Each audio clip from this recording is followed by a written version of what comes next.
એટલે કાલે તો મેં પતિદેવને સલાહ કરી કે તમે પણ મારી જેમ છે ને મિની વ્લોગ ચાલુ કરી નાખો. સવારે 8 વાગે ઉઠ્યા, બપોરે 12 વાગે ખાધું પીધું, સાંજના 7 વાગે ઘરે આવ્યા, રાતના 9 વાગે જમી કરીને સૂઈ ગયા.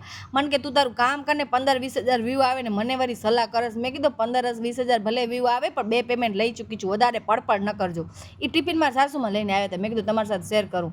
પતિદેવ મને કે આમાંથી એક ફ્રેશનર વોશરૂમમાં લગાવીને આવો. પણ મેં શું કર્યું ખબર છે, 2 પેકિંગ ખોલી નાખી. હવે મને ખબર નથી પડતી કે આમાંથી કયો નવો છે ને કયો જૂનો છે. સાથે સાથે પતિદેવ પણ એવા જ છે, એને પણ ખબર નથી પડતી. એટલે એવા કામ કરીએ પડે એમ 2 જણા. એટલા હસ્યા આ વાત ઉપર કે પછી ગોટાળે વર્યા ને આડા પડ્યા. પછી આડા પડીને સીધા પણ પડ્યા.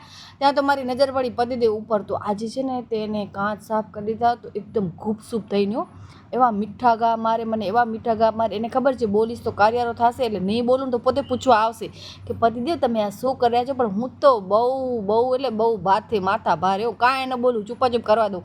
હા તમ તારે કરો, કાંઈ વાંધો નહીં.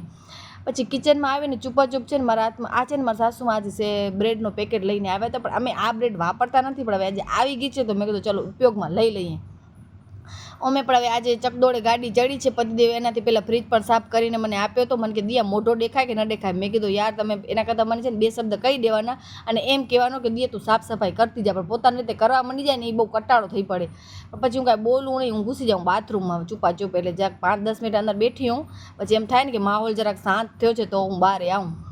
પછી મેં આ સેન્ડવિચ બનાવી કરીને મેં પતિદેવને કીધું કે તમે ખાઈ લો. હા એ કે મને ખબર છે તે સેન્ડવિચ શું કામ બનાવે. મેં કીધું શું કામ? એ કે મને પટાવવા માટે. મેં તો કોઈ નથી પટાવતી, તમે તાર જેમ કરો ને એમ કરે રહો. પછી આવડો મોટો બંટીએ ખાડો કર્યો તો પતિદેવને પૂરે ને આને બટકા ભરે. ને આજે તો બંટીની ગર્લફ્રેન્ડ આવી હતી. ઓહો માથા ભારે હાલ્યો. અમારા ઘરની બાજુમાં આ હું રાતના 12 વાગે ક્લિપ લઉં છું. એની બેનપણીને મળવા આવી. પણ હવે આ ગેટ આડો આવે ને યાર, નહીતર તો બની જાત કામ આજે. બરાબર હાલો કાલે